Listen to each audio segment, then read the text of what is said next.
I'm not going to read this long resume, but I'll in short tell you that he has served our country, served as a member of the Department of Homeland Security as a special agent in ICE, and served within Mexico. And he was with, and we're going to hear the story again today, but he was with he was part of an incident, I'm going to let him talk about it more, part of an incident in Mexico that involved an attack on him and a fellow ICE agent who was killed in that attack. And it involves a lot of issues tying back to the American government, tying back to the possible gun running, and tying back moving forward. How do we get these issues resolved in America that in a way that's fair to the people who serve us at the border in America? So without further ado, hello, Victor. Thank you for joining me. Thank you, Debbie. Thank you so much for having me today.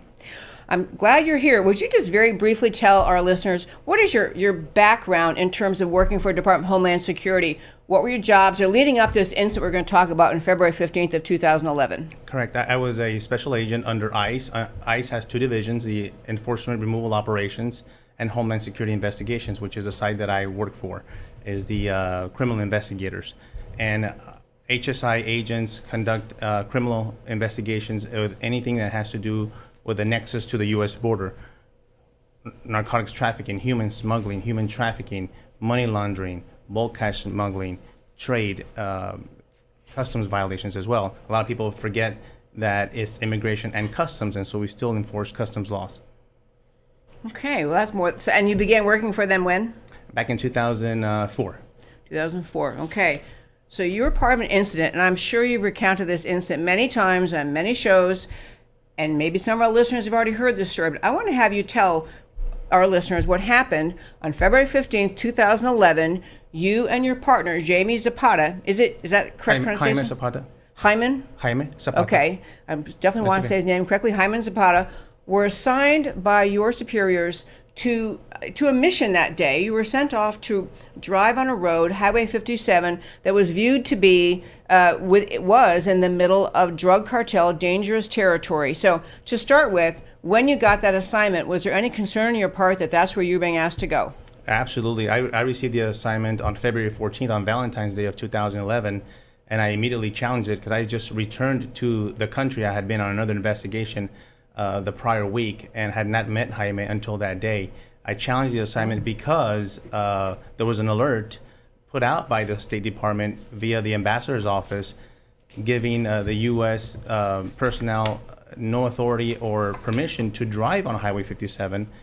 And written, everyone received that email. You couldn't drive on Highway 57 for personal reasons or for business reasons. You needed written consent from the ambassador to do that. But my supervisors at ICE were more concerned with receiving some equipment that was going to be used for an ongoing investigation that I wasn't really part of at that time. So the purpose of your assignment was to get on this dangerous road, just to meet someone, pick up some equipment, and turn around. That's correct. We're going to meet our counterparts, ICE special agents that were assigned to the Monterey consulate in Monterey, and we were going to drive approximately halfway each and meet them on Highway 57, exchange that equipment, pick it up, and return it to Mexico City. But we're talking about a long day, about a 11-hour round trip, more or less. Okay, what is the name of the drug cartel that had control of this area? It's a Zeta cartel. Zeta cartel? Yes. Okay, so you realize you're being asked to drive where the ambassador had just said no one should drive. You questioned it, but you were told, nope, were you given any explanation for why you were told to go ahead and do it anyway? No, they needed that equipment by close of business day the following day. And we knew the intelligence, that's what we do. We worked in Mexico. We were very aware that they controlled that territory. I discussed this with the personnel from Monterey, and they're saying that what other options did we have to bring this equipment, diplomatic pouch, through a truck, airlifted, some other way other than us going by road. But it was all shut down, and so the order came, and at that point we were ordered to go, and they assigned Jaime Zapata. Special Agent Jaime Zapata had just arrived in Mexico as a temporary agent, had been there I think a little less than a week or a little over a week, and I met him that day, at February 14th at 3 p.m., exchanged phone numbers, and he met me at my apartment the following morning we could drive off. Okay, I just realized we're just a few days away from 9-year anniversary. Today's February 11th, I think, and so yes, we're it is. just a few days away. Okay, so you got on the road, and ultimately, leaving a lot of other detail out, you were surrounded at some point by members of this Zeta drug cartel. Correct. On the way back, At that point, Jaime, I had been driving the whole trip until that point. Jaime had been driving for approximately 15 minutes, and we were going south back to Mexico City, and we were surrounded by two SUVs. Approximately 8 to 10 individuals from the Zetas cartel forced us off the road and surrounded our Suburban, and with long guns, meaning AK-47s, handguns, and surrounded us and were ordering us to get out and open the doors. We refused to do that. At one point, they were yanking on the doors. They opened one of the doors because the Suburban unlocked, because Jaime had placed the Suburban in park. The Suburban was programmed to unlock at that point. We immediately shut it, and when we pressed those lock buttons, it inadvertently lowered my window because the window buttons were right next to the lock buttons. And so we didn't know that my window had lowered, the armored window of the vehicle had lowered about 2 inches. And I continued to scream at them and identified ourselves as U.S. diplomats, Americans, but they didn't care. They had evil in their eyes. So you were both trying to yell and say you were not, I mean, they may have assumed you were competing drug cartel or something else. You're trying to say, no, we're Americans, we're agents, we're diplomatic immunity, right? That's correct. And I told them, look at the car, this is a diplomatic vehicle. I asked them, screaming all in Spanish, that I have my diplomatic passport to give me an opportunity to identify myself. You have the people you think we think we are. You have a mistaken. It's not us. So they just didn't care. At that point, two of the shooters introduced an AK-47 and a handgun right by my head, by the window, and I raised the window immediately and caught the barrels of both guns. And they tried to wiggle them and fought with them. And eventually, they just opened without any. They just opened fire into the cabin of the Suburban, and they hit Jaime. I see Jaime get shot, and I get shot, but I don't realize I'm shot in the leg twice and once in the chest. And I struggled at one point with the handgun to try to wiggle it out. Eventually, they pull the guns out. The window goes up, and they spray over 90 bullets of AK-47 and handguns on my right side of the Suburban. I yanked the gear shift and slammed Jaime's leg on his leg to press the gas to try to avoid them, and we did crash the Suburban in front of us. But Jaime had immediately become unresponsive at that point, and so I tried to get the Suburban back on Highway 57 and went into the median. And if you go online and see the pictures, you'll see how it ended up. And we were there for approximately 40 minutes until eventually some Mexican federal police help showed up after I called them from Mexico City. Okay, so the outcome of this was Jaime, your partner, was killed. Zapata Yes. was killed. And you, I mean, as it says, move forward. So horrible event, obviously, you went through, I read numerous surgeries Yes. to correct everything, the injuries to your legs and the other injuries, and glass to be removed, Yes. just a lot of... I still go through treatment. Sorry? I still go through treatment for my hip and my back. Okay. Well, first I want to say thank you for your service, and second, I'm so sorry that happened. But moving forward, so this, you do know if you're an ICE agent and you're in Mexico, you're a little bit, you're taking a little bit of risk to be down there. Yeah. But you felt that this risk was, with this incident that occurred that day, put you at more risk. Is this accurate than you may have otherwise, because you were asked to drive on this highway? So did you pursue afterward, asking what was the reason we were given this assignment, given all the... That's a great point, because everything we did in Mexico was very, very controlled, with operational plans, escorts, sometimes within our own agents escorting us, or the government escorting us. We didn't get that ability to do that this time. We weren't briefed on what was needed. The time wasn't taken that we usually would take on other operations, and many operations were conducted when I was in Mexico. And that didn't happen that time. They didn't give us the backup. They didn't give us the necessary tools or time to prepare. It was kind of hurried up. We need that equipment, go get it and bring it back. And so absolutely, we had the intelligence of not to go there. They disregarded the intelligence. One of my supervisors even said that he wasn't aware of any security incidents in Mexico. Like, how do you argue with that when your supervisor says that about the country he works in? Yeah. So you went through this incident, you're back. I mean, you're walking around and you're doing well, and I'm very happy that you are. But much of what I want to talk about today really focuses on American policy, Yes. How we protect our border agents, and how we protect people serving the Department of Homeland Security. And I want to get one more thing I want to get. At the same time, the Fast and Furious operation was had already been seeming to have been at fault at the death of Border Agent Brian Terry. That's correct. In 2010, December, Agent Brian Terry was killed with weapons from Fast and Furious. 2 weapons recovered from our scene were also linked to a gun walking operation, just like Fast and Furious, out of Texas. I wanted to mention for our listeners the gun walking thing in Fast and Furious, because I actually saw a little poll recently. They were asking young people what they thought Fast and Furious was, and the majority of them thought it was a band, like a rock band. So I want to make clear about Fast and Furious. I was reading about it again today. During the Obama era, there was, of course, great opposition, as there are among many leftists, to the Second Amendment, to private possession of firearms. And so there was an operation which came to be known as Fast and Furious. I read today for the first time to understand it was an operation that the Obama administration, under Eric Holder as Attorney General, engaged in, and the mission, according to the Obama administration, the reason for this process was, this mission was, they wanted to have guns, they wanted to show how quickly guns manufactured in America could end up in the hands of bad guys, of criminals, or drug cartels, or criminal gangs in Mexico. So they were trying, they said, to create this, to put this whole program in place with the notion of helping kind of prove to America how quickly guns can go into bad people's hands. And so there was a permission, a laxity in enforcing law in America. So you had guns manufactured by American gun manufacturers. You had the some of the what do you call those things? The identifying serial numbers. Yeah, serial numbers. Thank you very much. It's serial numbers wiped off the guns.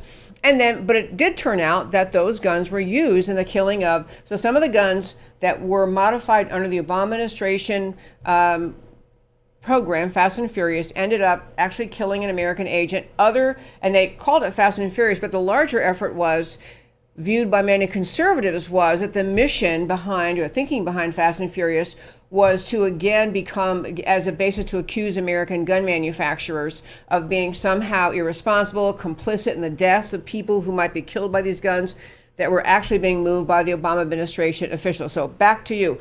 There was at least one gun involved. 2 guns, for sure. And it's important to mention that it's not just the deaths of Jaime Zapata and Brian Terry, but many, many Mexican nationals were being killed with these weapons. And U.S. Americans, gun shop owners, have been affected by ATF, basically making them sell these weapons to ATF, even the gun shop owners knowing that these guns were going to go to Mexico, and kind of forced to give the weapons up and sell them to the government, knowing that they were going to go walk south. Walk, in other words, let them be smuggled south. The gun walking, they were calling it. The gun walking, yeah. And in our case, they had the gun walkers identified months before, but never arrested, never taken down. Once the guns went south, the government and ATF had the ability to stop them. Now, ironically, as soon as the shooting happened, they went and picked them up and arrested them a little bit too late. But these guns have turned out and turned up in many, many parts of the world. Chapo had, I think, a 50 caliber gun. Yep. One was used in the massacre in Paris a couple years ago. So they've been all over the place, and it's just a botched operation by the Eric Holder and the Obama administration that we're still seeking answers. The Brian Terry family is still seeking for answers, so are we. I'm glad that you still are. On this gun walking, and Fast and Furious was one name, but the larger notion of the federal government being in the middle of a program to help guns manufactured in America make their way around the world, it really was seen, as I say, by conservatives as an effort of the Obama administration to demonize guns, demonize gun manufacturers, as an impetus, and finish this point, as an impetus for their growing efforts to control guns and to limit Second Amendment rights in America. There's also ongoing litigation, in fact, unless it's been settled, ongoing litigation that was related to the Obama administration for the first time when this gun running operation became known. The Obama administration asserted executive privilege over documents they were holding that described their thinking behind it, why we did this, what steps we took, who was involved. All those documents they declined, refused to turn over to Congress, asserting executive privilege. And you may know the answer. I think 2018 litigation was still pending. Yeah, and there's we haven't ever received the documents. They still have them. I know some were received by Congress, but still have not been turned over to us, both families. And we really want to see those documents. We want President Trump to somehow overturn that executive privilege order. I love that executive privilege. I also like just the exposing of the truth. Yes. The exposing of truth for all the families involved. So you've talked a lot in other media about the idea of wanting to continue to pursue, to get to answers, to get to truth. What do you at this point want to have from the Trump administration, from the government, to it can't ever make it right again, but to give you peace about what happened? Number one word I could say is accountability. Let's hold those that are responsible accountable. No one has been held accountable on either case. As a matter of fact, some supervisors, if not almost all, have been promoted, and so that's just kind of a slap in the face. Supervisors within the ICE, within ICE, okay. And my supervisors in Mexico have all been promoted and are at higher management in ICE HSI. But it just kind of seemed that no action was taken. A special agent was killed in line of duty in Mexico. And even though there was an initial response to get the shooters, the government did a great job in conjunction with the government of Mexico. That's kind of where it ended. And as a survivor, I'm here to kind of continue the story and let people know that this just happened, just like Enrique Camarena, DA age in 1985, and how DA has done such a great job of keeping his legacy alive. And so that's one of my duties, is to keep Jaime Zapata's legacy alive, and that his death was not in vain. I like that very much. On Jaime Zapata, he had a lawsuit, or his family had a lawsuit against the government. I believe you've joined. We did, and it's basically been dismissed. It's all fully been dismissed. The last part that the judge in the Southern District of Texas had left open was the Freedom of Information Act. But we were in a catch-22. The judge is continuing to ask us to bring him documents, and we asked the government for documents, but they don't give them to us, so we can't provide documents to the court to prove what we want to say and what we're saying, and so eventually it just got closed out. Okay, so you've served and I'm sorry, your title was Special Agent for ICE. Yes. Okay, you served in that capacity. So obviously a big issue in 2020, in this election year, there are numerous issues relating to immigration, border security. Let me start with, and whatever your opinion, I don't even know. I don't know you very well, so I don't know your opinions, but what do you think, for example, about the border wall? Having served in ICE, worked in Mexico, what's your sense about the need for a border wall? Gosh, I support the border wall. I wish the border wall has been up and running throughout the whole border, the southern border. I've seen it firsthand working on the border, and the vehicles coming through the river into Texas full of drugs, the backpackers carrying hundreds and hundreds of pounds of marijuana and other drugs, the human smuggling, the human trafficking. The barrier is something that will help. And I know I'm the first one to tell you it's not to solve all just by having the wall, but it certainly is a big factor in reducing the amount of traffic that comes through that porous area and border. So we need to seal it.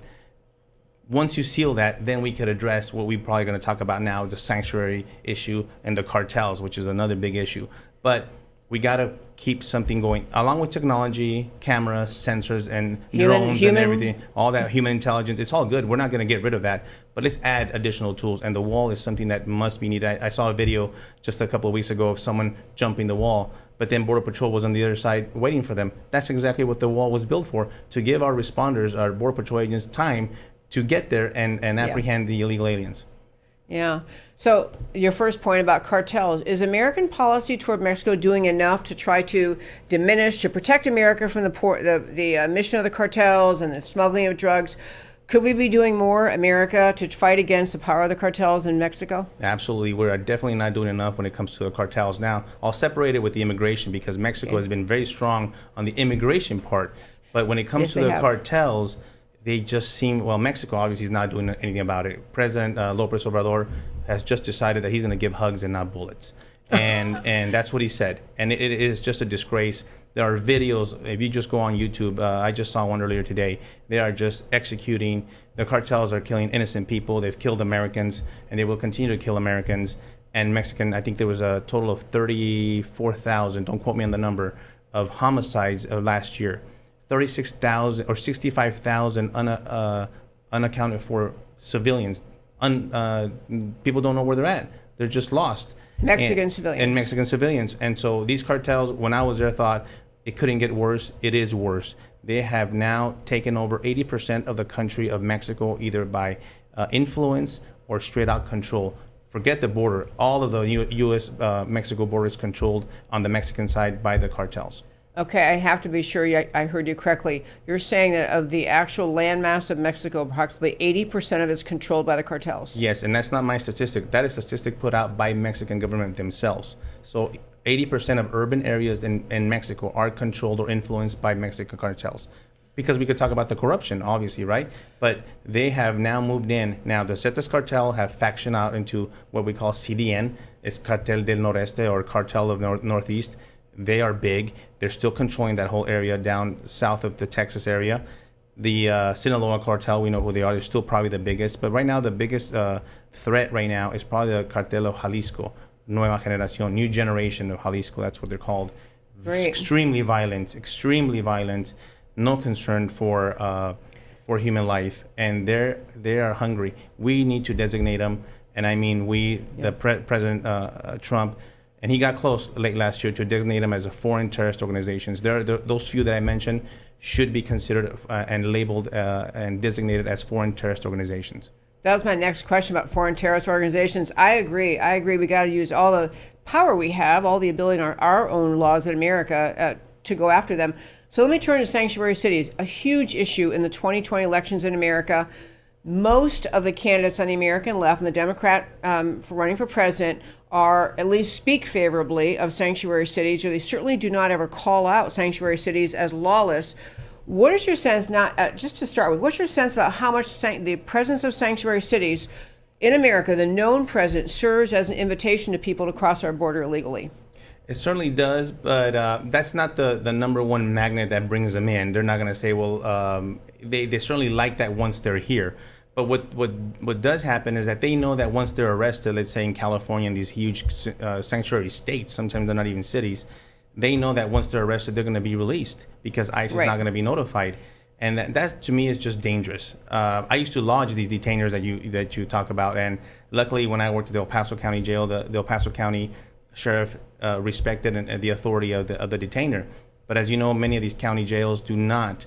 And the reason why it's so important to have ICE notified is that because the illegal alien is there obviously because he committed another crime. He's not there they're just not picking him off entering the street. He's there for either DWI, a family assault, family violence, whatever. Rape, theft, murder, anything. Rape, murder, theft, whatever. Sometimes absolutely very serious charges. And being released, what's happening? Well, they're released back to the community.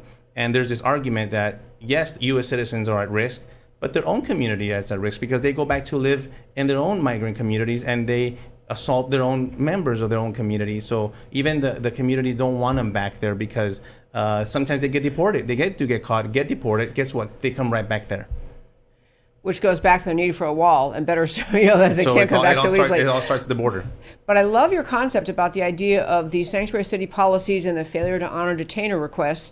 It doesn't just hurt the innocent, law-abiding Americans who are legally here. It even hurts the community, other illegal immigrants in those same cities who are not committing crime, who just did come here for whatever reason they had, and they are put at risk because of the failure of law enforcement to turn over the criminal illegal aliens to ICE. To ICE. It is like we kind of lose that argument. And I think for the left it makes it easier because if we lose track of that argument, they can just talk about it as a racist issue. You have white communities, right, and you're picking on the Hispanic. But if you're really saying no, it's good guys and bad guys. It's people who follow the law and don't want to be in danger. They want to live in a safe city, and people who don't. MS-13, I'll give you that perfect example. Yeah. They get deported, come back to their communities, and guess what? They assault their own community. They rape their own women in their community. Sometimes they go back and retaliate because they might have testified against them or might have pointed or singled them out. So it's very dangerous. These gangs, the cartels are within our communities in the United States. The gangs work with the cartels. So it all ties back to what's going on in Mexico. Boy, Victor Avila, this has been so informative. I want to turn, though, in our last couple minutes here. So you have served America in a variety of ways, and now you're off on a new adventure. You are running for city council in the city of Southlake. I'm very excited about that. I've been a public servant for most of my life, and this is the next step for me to be able to contribute and give back to my community. And I think being a council member for the city of Southlake is a right move for me. I'm excited to be able to give back. I've lived in many cities around the country and around the world, and I'm able to bring sound judgment and good decision making when it comes to issues locally that affect our community. That is amazing. Well, I commend you. That's a wonderful thing. In America, it's a great thing to step up and run for office instead of just complaining about all the issues you're concerned about and griping and sitting around the dinner table and saying, isn't it awful? Instead, you're going to get up and try to do something. So that's correct. Commend you very much. Thank you very much. Well, thank you very much for coming in today. I appreciate you being your time, here so Debbie. much. Thank you very much for having me. Thank you. Oh, actually, one last quick thing. So Yes. if people want to read about your campaign or what you've been doing, is there a the best website? way they can find me is my Twitter account is at Vic Survivor 11, at Vic Survivor 11, and also a website for my campaign is going up, victorforsouthlake.com, victorforsouthlake.com. Okay, and the Twitter handle, I meant to say that as Vic, V-I-C. VIC Survivor. Survivor 11. Okay, and actually you're very active on Twitter. I saw that. I enjoyed. I got sidetracked today reading your Twitter feed. So thank you so much again for coming in. Thank you, Debbie.